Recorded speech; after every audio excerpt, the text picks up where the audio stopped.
This will be the plague with which the Lord shall strike all men.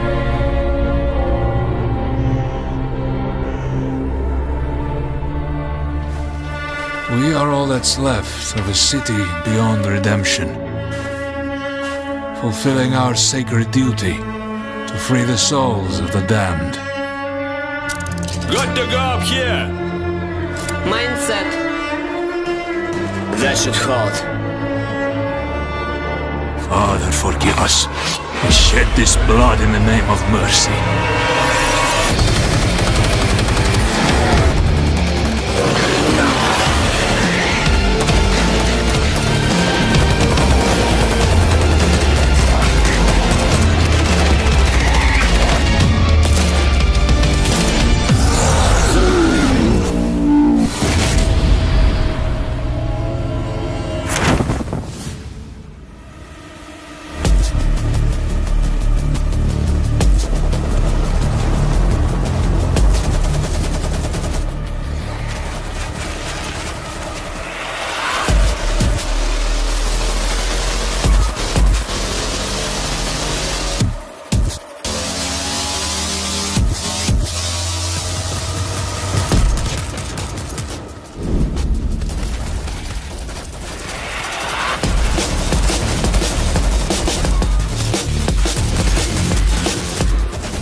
Can we expect to be using in this game? We have really gone for it with the weapons. There's a huge number. You've got 3 classes of weapons. You've got your primary, your secondary, and your heavy.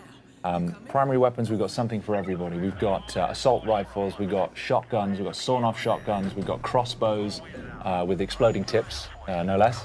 And we've got SMGs, a variety of different of those weapons. Secondaries, we've got silenced pistols, sawn-off double-barrel shotguns. And then heavy, we've got rapid-fire combat shotguns, RPGs, heavy machine guns. We've gone for as much as we possibly can. You actually, like, with your cadence, your speech pattern, and your accent, you sound like you could be like a nefarious, like, weapons dealer. Like, you like opened the trunk and you were just listing off all the stuff you have for sale and stuff. Yeah. Nice work. Have you seen that scene in Taxi Driver where he goes to buy a gun? He's like, "It's a very nice gun. I got this gun. I got this." That's me now. Nice. All right. Yeah. I'll be Travis Bick. Okay. That's scary, but yeah. Okay. Let's do it. All right. So the hordes of zombies in this game, I think it's very, very unique because, like in the movie, they're going to just be constantly running over each other, and that means that they could be piling on top of each other and then running over the pile. So you know they'd be able to maybe possibly reach you on the second floor, where you think you're perfectly safe. Oh yeah. So I think that's a really interesting thing to bring to this genre, especially. I mean, we're pretty much getting used to fast zombies. You can see right there, they're actually pyramiding up there now. It is. Oh my God. And climbing the walls.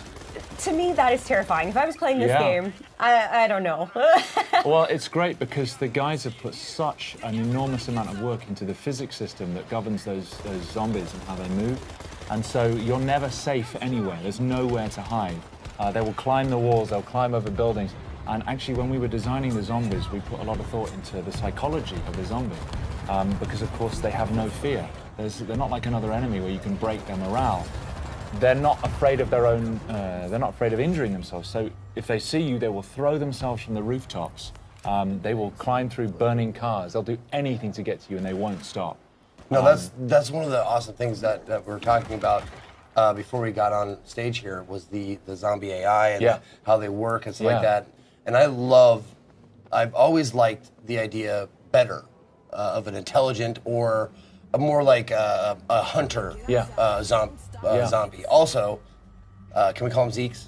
We can call them Zeeks. By the way, zombies are sometimes called Zeeks in this game and in the books and the movies and stuff. So let's call them Zeeks from now on. You heard it here. Anyway, no, I love that the idea of hunting. Like they're trying to eat you for food or trying to procreate, which are like the two basis instincts of any living thing. There's no zombie procreation in our game, I'm afraid to say. Oh, really? Yeah, I'm afraid there's. Oh, that's what I meant. I didn't mean like making love. Okay. I meant like biting and turning. Transmission. Okay. That's what I meant. Okay, right, I see. Okay. Get your mind out of the gutter, man. Come on. Like, what can I do? Yeah. Oh my goodness. No, do they? Because it looks like they flow like a ant hive. Yes. Or ant hive. Ant colony. Yeah, there you go. an ant colony, yeah. An ant hive, whatever. Yeah, sure. Let's make some metaphors. Sure.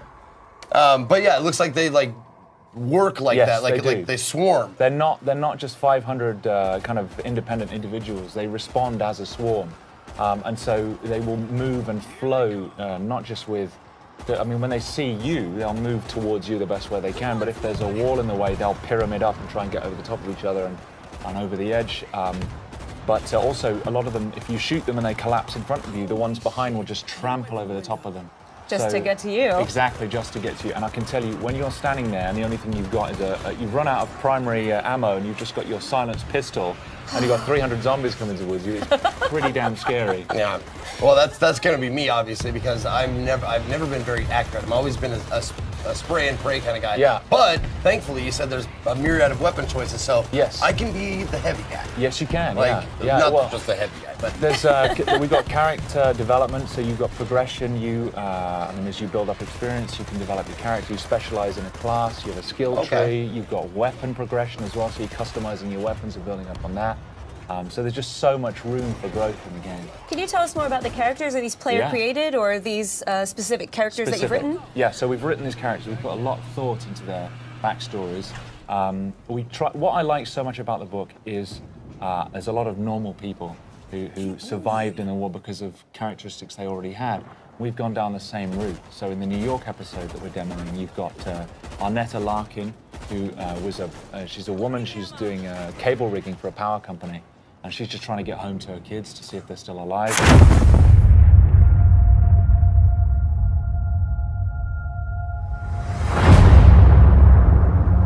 It's been 15 years since the fall.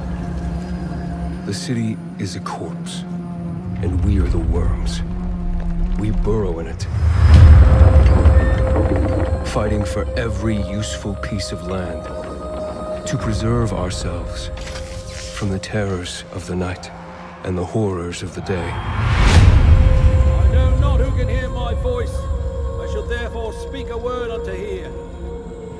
Anyone who dares to steal food will be hanged, and their bodies will be exposed. Every day we rise from dust to choose between bad and worse.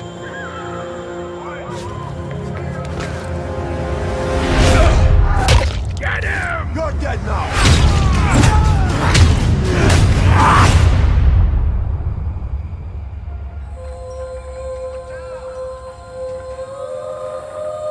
And these choices we take to survive will create the world to come.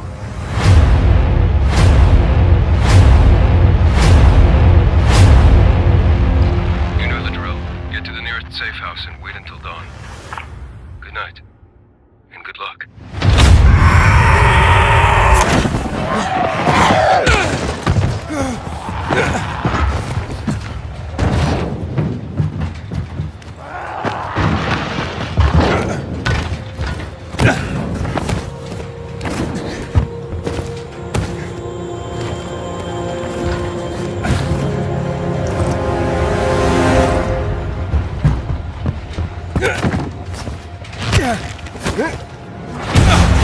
Dying Light 2 features a functioning ecosystem that reacts on multiple levels to the things you do and the choices you make.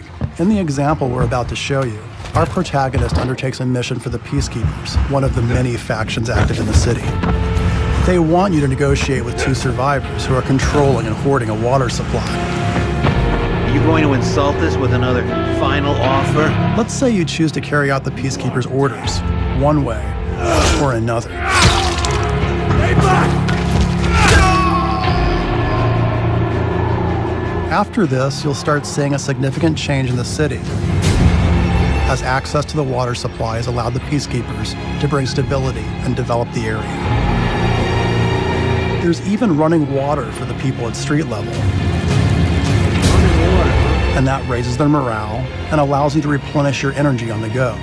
But there's a cost to this. The PKs have a rigid approach to law and order. So while the streets may be safer, it's only safe for those who side with them. So if you get on their bad side. Now let's return to that moment of choice. And instead of killing them, you choose to team up with this group to supply water in the black market. As you will see, this creates a very different set of consequences for the city. With water being a precious currency, it brings you access to new resources and trade. But this in turn attracts the worst type of people to the area. And this is just a single decision, one out of hundreds you'll have to make. But it allows you to carve out your own world, your own city from the apocalypse. Each player's game experience will be unique.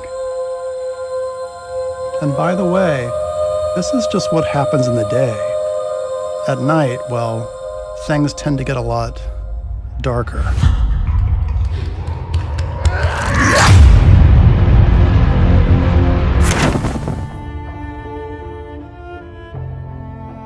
Someone asked me once if I remembered how it all went down, as if it happened so long ago that anyone could forget. So yeah, I remember. I remember when our homes and our towns turned into graveyards, when the wilderness became our only hope for survival.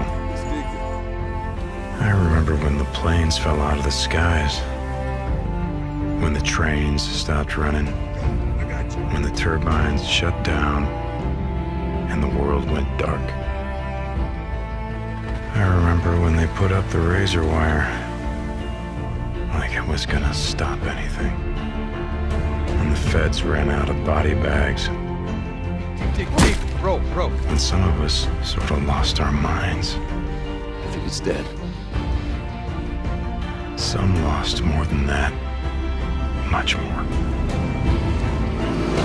I remember when we lived by a code, when brotherhood meant something, and living meant more than surviving. Goddamn liar! So yeah, I remember how it all went down. I don't give a damn about any of that. You know what I remember most?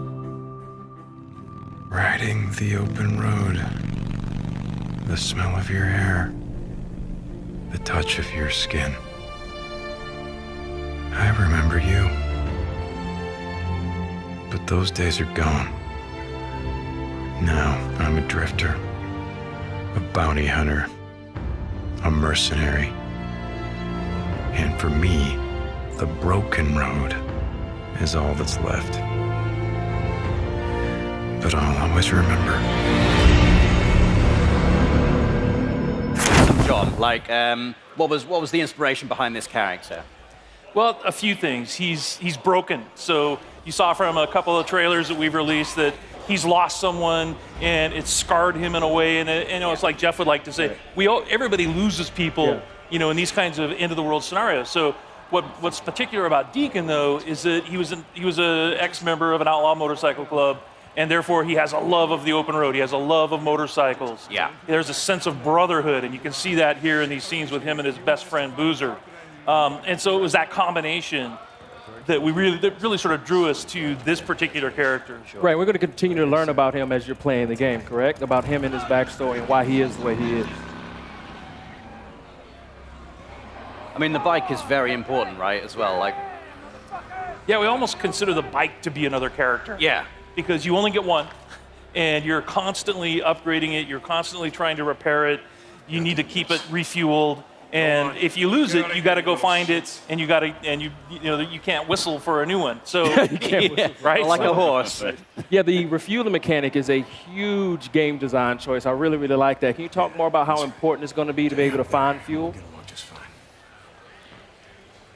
Sorry. So the refueling mechanic, and actually, you have to find gas to keep your bike going. It's a mechanic we haven't really seen done to this extent before. Can you talk more about that and how it changes the gameplay? Well, like in this demo, one of the things that Jeff's taking the run and gun approach. So we like to call it sandbox combat. So basically what you can do is you can run and gun, you can stealth your way through, and your goal here is to get and find a bike part, right? So you're here actually for kind of a trivial reason. You've risked your friend's life to come and get a part for your bike. And so that shows a little bit about Deacon's character. But then as you watch Jeff play through this wide linear sequence, he can play it 100 different ways. And if you watch other people play, you'll see that, okay, they didn't take this route. They didn't stop and check the trunk of this police car. And those are kind of like our treasure chests throughout the world. So you're always on the lookout for those because that's how you're going to find ammo and health kits. And then you're seeing one of our stealth mechanics here. If you're quiet, if you crouch walk and you walk up behind an enemy, then you have the opportunity for a stealth takedown. And what can you tell us about the Freakers? Because they're quite unique. And we've seen, a fair few undead enemies in video games before. What makes the Freakers unique, and what was your decision-making behind making them the way they are? They're alive. They're alive. Yeah, they're not zombies, they're alive. And so that sounds trivial, but it's not, because it basically means we have a full day-night cycle in the game. Right. And they have things that they do. There's an ecosystem, and they have to eat, they have to drink, they have to hibernate. And so you will find them, like in this scenario, you'll see that there's some nests, and Freakers build nests for reasons you discover while you're playing the game. And then you can take those nest zones out in order to free up fast travel routes. So it becomes part of the metagame. But Freakers are evolving. They're living creatures who have been affected by this virus. And there's several different types. And some of our trailers you've seen, we've shown the Screamer, which is a female that can have sort of alarm system that will bring in more Freakers. Right. We have the infected bear, so it infects animals. In our last trailer, we showed mountain lion and the crows. Right, so you have so it's just it's a wide variety of challenges for the player. And like we said, the world comes for you, and that's part of it. Is that these creatures are always after you, and at night they're stronger. Yeah. If it starts raining, they become stronger. But I've seen in previous trailers Deacon actually utilizing the Freakers as a weapon against his enemy as well. So you can actually use them to your advantage as well as the environment itself. Yeah, absolutely. We call it the Freakosystem. So in this scenario, there's not a lot of chance for that. But if he were fighting Marauders or Rippers, then he could find a nearby swarm. It's an open world, so you can just explore. You can find other tools like a swarm or a freaker bear, and you could bring them into an enemy camp and watch the sort of mayhem that happens. I guess you got to be careful though; you don't get kind of sucked into it. Yeah. I like this gun, you guys. So you have melee combat and you have gun combat. Can you talk about how you designed and balanced for both? It's like so many different scenarios require the player to determine how they want to play it. Right, so that's why we have like this full set of stealth mechanics. We have a full set of weapons that you can upgrade, and in order to do that, you have to go to the human encampment. So there's survivor encampments in the world, the only places in the world where it's safe, and you have to do jobs and missions with them in order to earn trust. And then once you earn trust, the merchants there will sell you things. Ah, I like that. And then it's like, and if you want to upgrade your shotgun, or you want to buy a silencer for it, then you have to have enough trust at that encampment in order to do that. Boozer, you there? I found the part. I'm heading out. Got the bike part.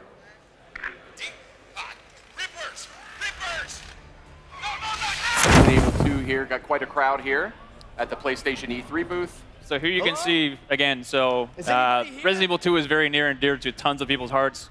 And just this first shot of the Raccoon City Police Department, like the huge open foyer, like tons of nostalgia just hit you. It's pretty crazy. Not everything is exactly where you remember it, but that's kind of intentional because this game isn't just a remake.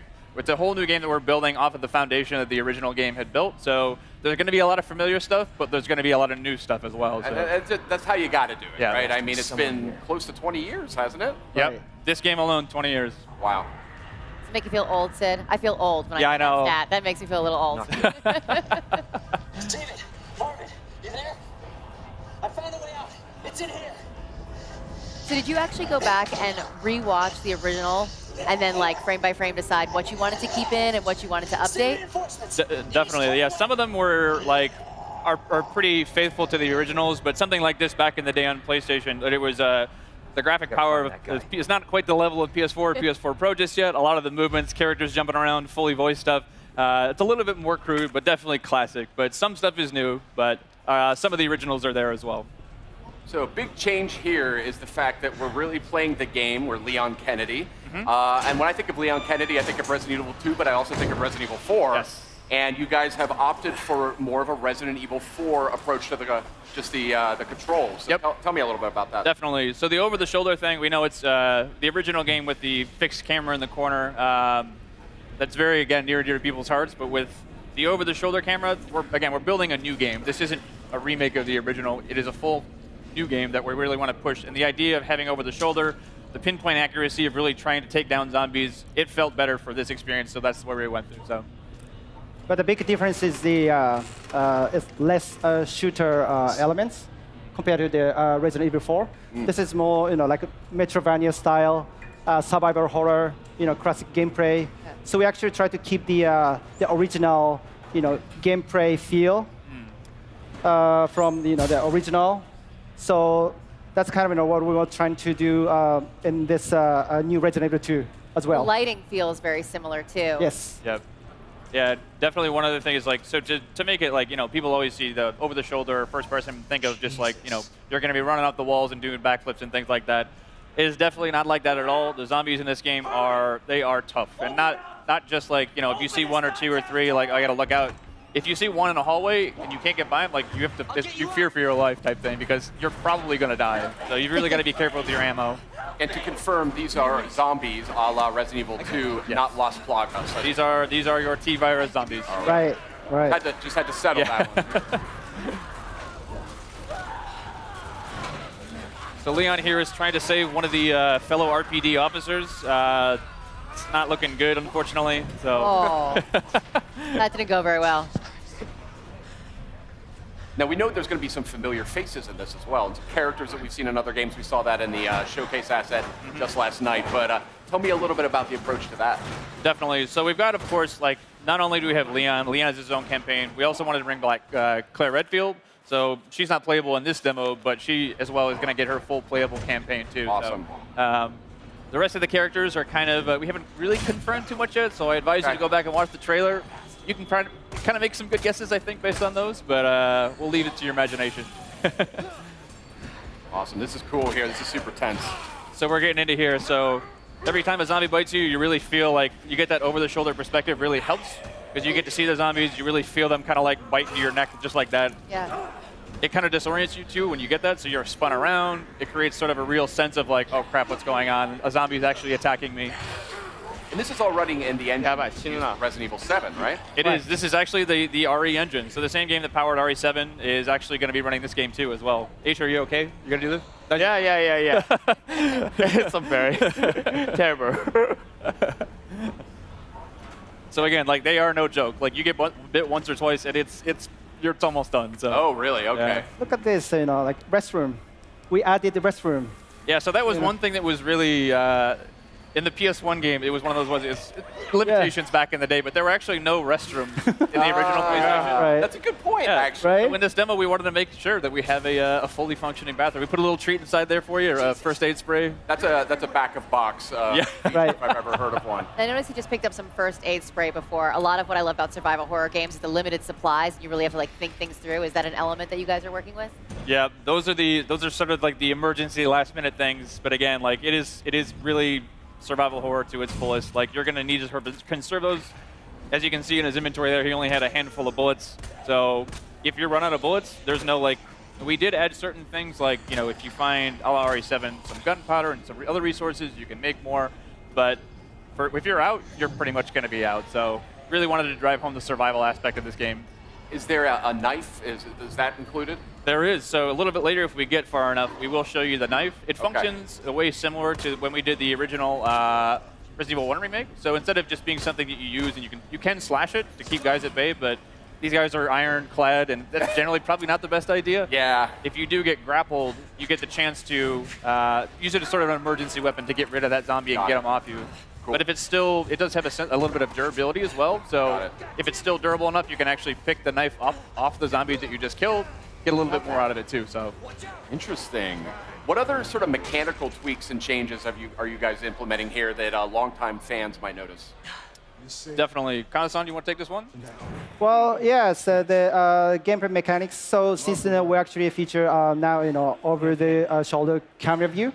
So we actually trying to put like more kind of like intense combat, feel against the zombies. So and also the way like Leon is actually shooting is kind of like more like natural. Feel more close to the like Resident Evil 7 kind of combat style. Yeah. There is some stuff a little bit later in the demo too, where it wasn't present in the original game, where it's a little bit, again, pushing that survival aspect of the game. You can find like wooden boards to board up windows, to choose whether you want to board up that one, if that zombie is a really problem for you. Otherwise, you can save it later in case something else comes up, but it really is about that choice of how do you want to play. That is cool. That's something I've always wanted to see in more like zombie games. Is right. To fortify. Yeah, what fortify I mean? Stuff. Because that's like the first thing you're going to do, right? If you're in a real zombie attack. Board everything up. And you're now, obviously, Sid and I are big Resident Evil fans, but for those out there that maybe haven't, approached the franchise before or something, do you feel like this is a good title to start with? Mm-hmm. Definitely. I mean, this is almost the like Resident Evil 2 is obviously the second game in the franchise, but really is sort of the genesis of where a lot of the groundswell around the brand came up. So again, if you haven't played this title before, the story is about Raccoon City is a Midwestern town. A mysterious outbreak hits. Zombies are everywhere. It's Leon, the guy with the RPG vest on here. It's his first day on the job as a cop, and he's basically coming to work, and what happened? There's zombies everywhere. He's finding his comrades are basically going through hell. And Claire Redfield, who is the other character in the game, she's a college student. She's looking for her brother Chris, who works in the Special Forces. And they basically fates intersect, and you'll be able to sort of see each other's perspectives throughout the game. So now he's got the combat knife. Yes. From, so here we have our knife. Yeah. That we get from Marvin. Marvin, yes.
They are nested with sin.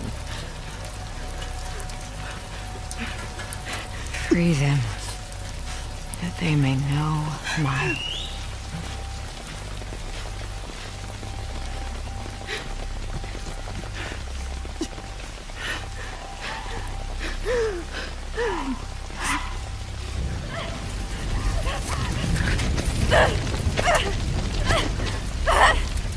Yara!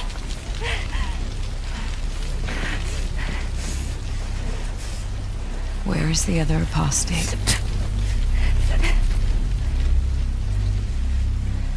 Clip her wings.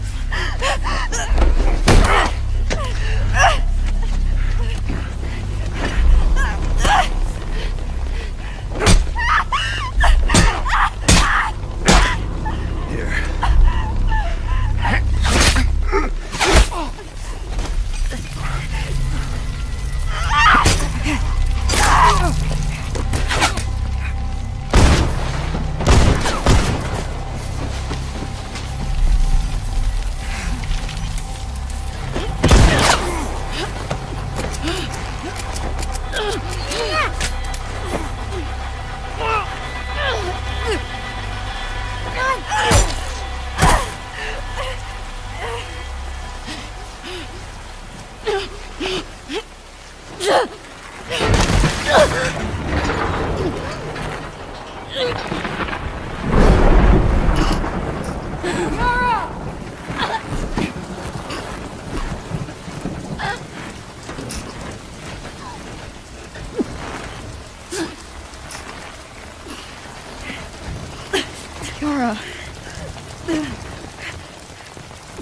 Demons are coming. Cut her down. She's one of them. Lev.